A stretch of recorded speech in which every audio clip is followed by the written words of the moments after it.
नमस्कार दोस्तों।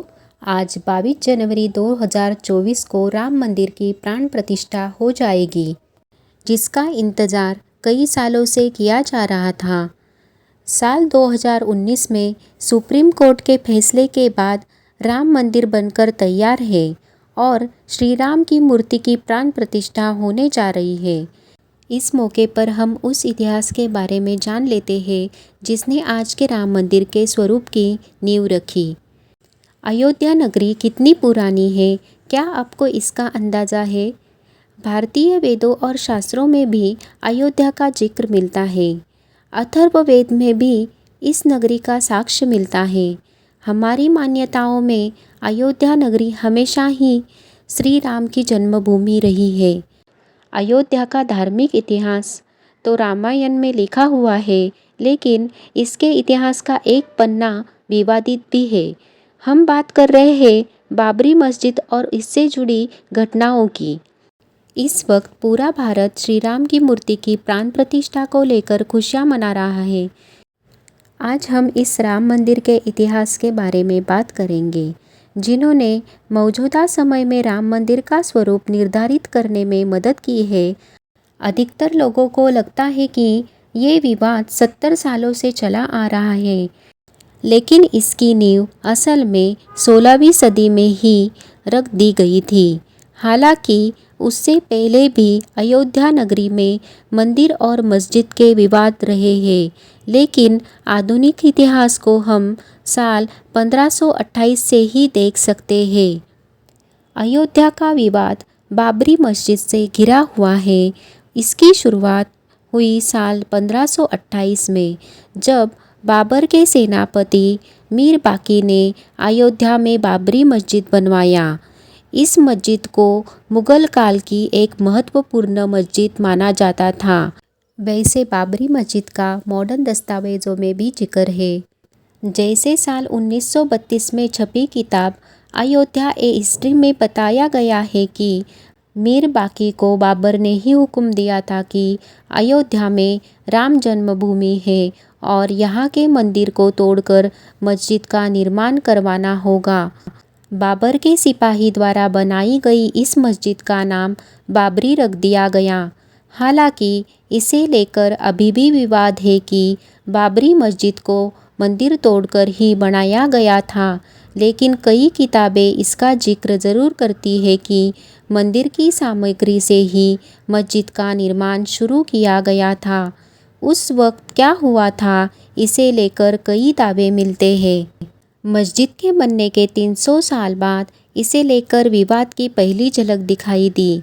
अब जो इतिहास शुरू होने वाला था, वह लंबी लड़ाई के साथ साथ विध्वंस की कहानी कहने वाला था। 1853 से 1855 के बीच में अयोध्या के मंदिरों को लेकर विवाद शुरू होने लगे। इंडियन हिस्ट्री कलेक्टिव की रिपोर्ट बताती है कि उस वक्त सुन्नी मुसलमानों के एक गुट ने हनुमानगढ़ी मंदिर पर हमला कर दिया था। उनका दावा था कि यह मंदिर मस्जिद को तोड़कर बनाया गया है। हालांकि इसका कोई भी साक्ष्य नहीं मिला। सर्वपल्ली गोपाल की किताब anatomy of a confrontation, Ayodhya and the rise of communal politics in India में भी इसका जिक्र है।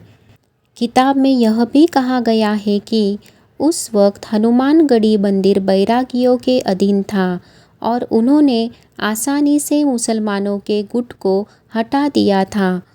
तत्कालीन नवाब वाजिद अली शाह से इसके बारे में शिकायत भी की गई। अयोध्या तब नवाबों के अधीन थी और इस मामले को सुलझाने के लिए कमेटी बनाई गई। उस कमेटी की जांच रिपोर्ट में सामने आया कि वहाँ कोई भी मस्जिद था ही नहीं। उस वक्त नवाब वाजिद अली शाह ने हनुमानगढ़ी मंदिर पर एक और हमला रोका था।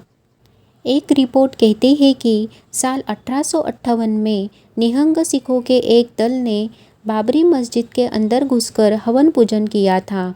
उस वक्त इस घटना के खिलाफ पहली बार एफआईआर की गई थी और लिखित में यह विवाद सामने आया था। उसमें लिखा गया था कि अयोध्या में मस्जिद की दीवारों पर राम का नाम लिख दिया गया है और उसके बगल में एक चबूतरा बना है।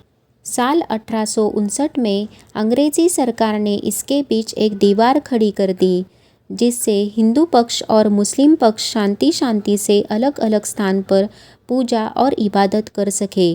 यहीं से पहली बार राम चबूतरा शब्द प्रचलन में आया था। सुप्रीम कोर्ट ऑब्जर्वर की रिपोर्ट बताती है कि यह पहली बार था जब राम मंदिर विवाद कोर्ट पहुंचा था। यहाँ महंत रघुवीर दास ने राम चबूतरे पर मंदिर बनवाने की याचिका दायर की थी। फैजाबाद डिस्ट्रिक्ट मजिस्ट्रेट ने यह याचिका खारिज कर दी थी। तब फैजाबाद कोर्ट में रघुवीर दास की याचिका गई थी। उस वक्त केस की सुनवाई कर रहे जज पंडित हरिकिशन ने इस याचिका को रद्द कर दिया था। उस वक्त पहली बार निर्मोही अखाड़ा सामने आया था और लोगों को उसके बारे में पता चला था। महंत रघुवीर दास उसी अखाड़े से थे। इसके बाद भी रघुवीर दास ने हार नहीं मानी और अंग्रेजी सरकार के जज से गुहार लगाई, लेकिन यहाँ भी याचिका को खारिज कर दिया गया। यह मामला यही दब गया और अगले 48 सालों तक इस मामले में शांतिपूर्ण विरोध होते रहे। सबसे पहले साल 1936 में मुसलमानों के दो समुदाय शिया और सुन्नी की लड़ाई हुई। दोनों ही बाबरी मस्जिद पर अपना हक जता रहे थे। इसकी बात दोनों समुदायों के वक्फ बोर्ड तक पहुंची और दोनों की लड़ाई 10 साल तक खींच गई। इस लड़ाई में जज द्वारा जो फैसला आया उसमें शिया समुदाय के दावों को खारिज कर दिया गया। मॉडर्न समय में जब भी अयोध्या की बात होती है तो उसमें राजनीति शब्द जरूर सामने आता है। हालांकि इसकी शुरुआत बंटवारे के बाद ही हुई। पाकिस्तान का वजूद बना और अयोध्या में अब हिंदू महासभा का हस्तक्षेप सामने आया। कृष्णा झा और धीरेन्द्र के झा की किताब अयोध्या द डार्क नाइट सहित कई किताबें इस बारे में कहती है कि 1947 का अंत होते होते हिंदू महासभा द्वारा एक मीटिंग रखी गई थी, जिसमें बाबरी मस्जिद पर कब्जे की बात कही गई थी। इसके बाद के चुनावों में पहली बार कांग्रेस पार्टी ने राम मंदिर को मुद्दा बनाया था। कांग्रेस के इस मुद्दे के बाद कोई और पार्टी कहीं टिक नहीं पाई और फैजाबाद में भी कांग्रेस की जीत हुई। अब तक हालात काफ़ी खराब हो चुके थे। ऐसी खबरें आती रही कि हिंदू पक्ष ने बाबरी मस्जिद पर कब्जा कर लिया है, लेकिन तब तक ऐसा नहीं हुआ था। वहाँ के हालात को सुधारने के लिए कानूनी मदद ली गई, लेकिन साल 1949 की एक रात वहाँ राम मूर्ति मिलने का दावा किया गया। इस घटना के बाद हालात इतने गंभीर हो गए कि तत्कालीन प्रधानमंत्री जवाहरलाल नेहरू ने संज्ञान लिया। महज 6 दिनों के अंदर ही बाबरी मस्जिद पर ताला लगा दिया गया। उस वक्त हिंदू पक्ष ने दावा किया था कि रामलल्ला की मूर्ति अपने आप वहाँ प्रकट हुई है, लेकिन इस दावे को खारिज कर दिया गया। 2 अलग अलग केस फैजाबाद कोर्ट में दाखिल किए गए और हिंदू पक्ष ने रामलल्ला की पूजा की आज्ञा मांगी। हालांकि कोर्ट ने इजाज़त तो दे दी, लेकिन अंदरूनी गेट को बंद ही रखा गया। साल 1959 में निर्मोही अखाड़े ने एक तीसरा लॉसूट फाइल किया, जिसमें उन्होंने बाबरी मस्जिद की ज़मीन पर अधिकार मांगा।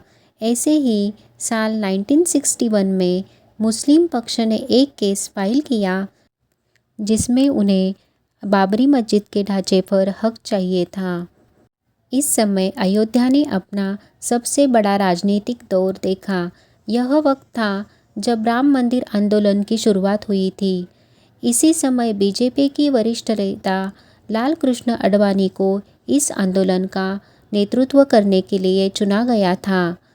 साल 1986 में राजीव गांधी सरकार के आदेश पर बाबरी मस्जिद के अंदर का गेट खोल दिया गया।